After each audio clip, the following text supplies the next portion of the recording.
Hello everyone. In this video I'm going to teach you styles of leadership, and the style I'm going to teach you is the democratic style. The targeted learning objectives are, after studying this topic, you will be able to understand the meaning of democratic style of leadership, its features, advantages, disadvantages, and suitability. Different managers follows different styles of leadership to run an organization smoothly and successfully, at the same time achieve the targets effectively and efficiently. But many times the style of leadership adopted by leaders depends upon the type of subordinates they are dealing with. Some managers prefer the autocratic style of leadership. On the other hand, some managers prefers the participative or the group-centered leadership, known as the democratic leadership, the most preferred one. Let's discuss the meaning of democratic leadership. Democratic leadership, also known as participative leadership or shared leadership, is a style of leadership in which members of the group take a more participative role in the decision-making process. It means opinion of subordinates is considered by the managers. This type of leadership can be applied to any type of organization, from private businesses to schools to government organizations or to the multinational corporations. The approach followed by the democratic leader is the group-centered approach. Everyone is given the opportunity to participate. Ideas are exchanged freely and discussion part is encouraged by the managers. While the democratic process tends to focus on group equality and the free flow of ideas, the leader of the group is still there. He is the main head and offer the guidance to the subordinates and have the full control. Now, as you can see in this picture, this lady is Ms. Dheeraj Kaushal. She is the manager. She follows the group-centered approach, who consults with the group. Now, whenever she passes on any of the orders to the subordinates, then this communication is not just one way, it is a two-way communication. She gives the opportunity to the subordinates to share their opinions and ideas. So under the group-centered leadership, or also known as the participative leadership, communication is always two-way communication. It's a two-way communication. The example is Ms. Dheeraj Kaushal realized that due to absence of Mr. Manav, the targets will not be met. So she discusses with her staff about meeting the deadline. She follows a democratic approach. That's why she's consulting the subordinates. Everybody decided to do overtime and complete the task. So here Ms. Dheeraj Kaushal is behaving as a democratic leader who consult subordinates in decision-making process. So such kind of leader follows a group-centered approach, follows the two-way communication and accepts the opinion, listens to the opinion of the subordinates. Researchers have found that the democratic leadership style is one of the most effective type and leads to higher productivity, better contribution from group members and increased group morale. Now, why the group morale increases? Because subordinate suggestions are given due consideration. Their opinions are considered by the managers. Let's discuss the features of democratic leadership.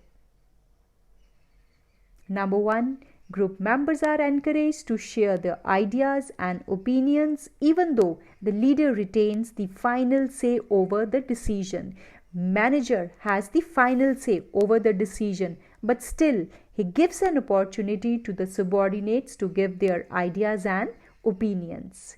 Second is, members of the group feel more engaged in the process. Now, why they feel more engaged in the process? Because they think that if they are doing a particular task, their manager is giving them the chance or opportunity of giving their opinion. So manager listens to their opinion. So that's why they feel more engaged in the process of decision making. Third is creativity is always encouraged by the manager and he or she suitably rewards them. So the morale level of employees always goes up in participative leadership. Now there are certain advantages of democratic style. What are these? Let's have a look. It improves the job satisfaction and morale of the employees, as we discussed just now. Second is improve the decision making ability of subordinates. Now, why the decision making ability of subordinates improves? Because they are involved in the process of taking decisions. They will understand how to weigh the pros and cons of every alternate. So their decision making ability will definitely improve. Third is it develops the positive attitude among the subordinates and as a result reduces the labor turnover. They will not think of leaving the company or remaining absent because their motivation level is already very high. Fourth is quality of decisions improve. Why? Because so many heads are involved in the decision making process. So many good ideas will be there and the best one will be selected by the manager.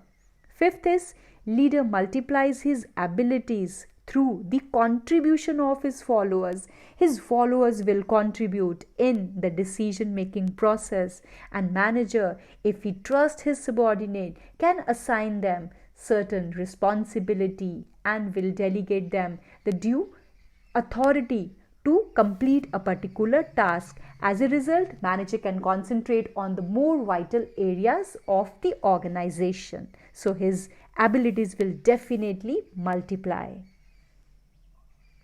So the approach followed is the group-centered approach. Employees always remain engaged in the activities of the organization wholeheartedly.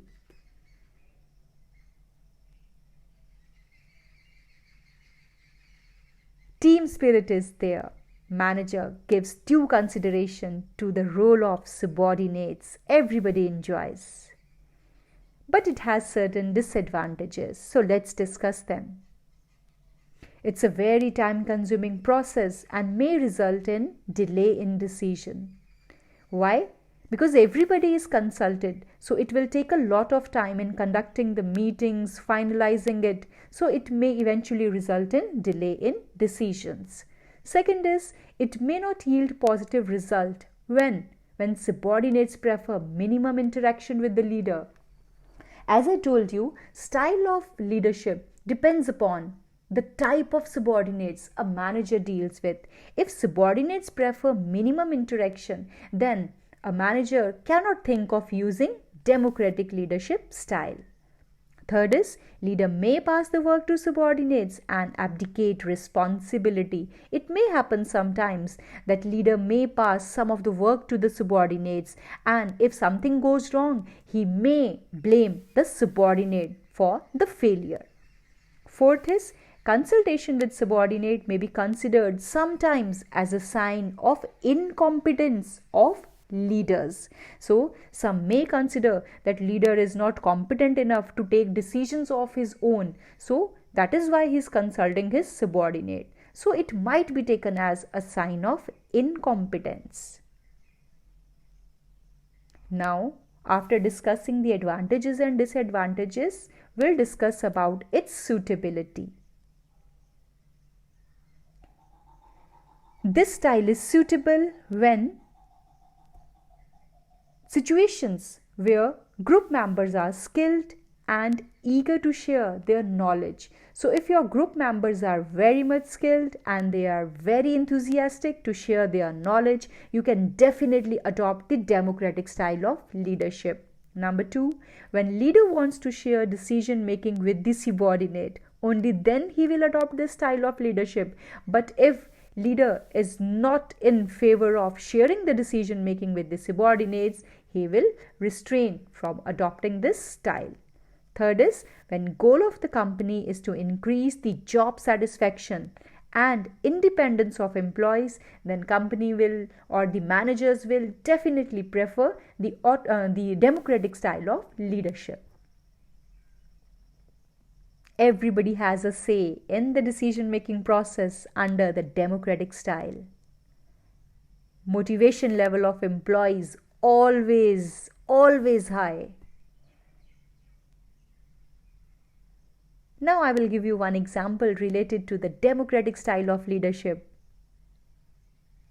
In this picture, yes, you have identified the man. He is none other than Mr. Narayan Murthy, the founder of Infosys. He adopts the democratic style of leadership. Mr. Murthy has a positive style of leadership. A leader promotes his follower to work hard by offering them rewards. Mr. Murthy promotes his employees as per their ability. So he believes in the participative leadership style.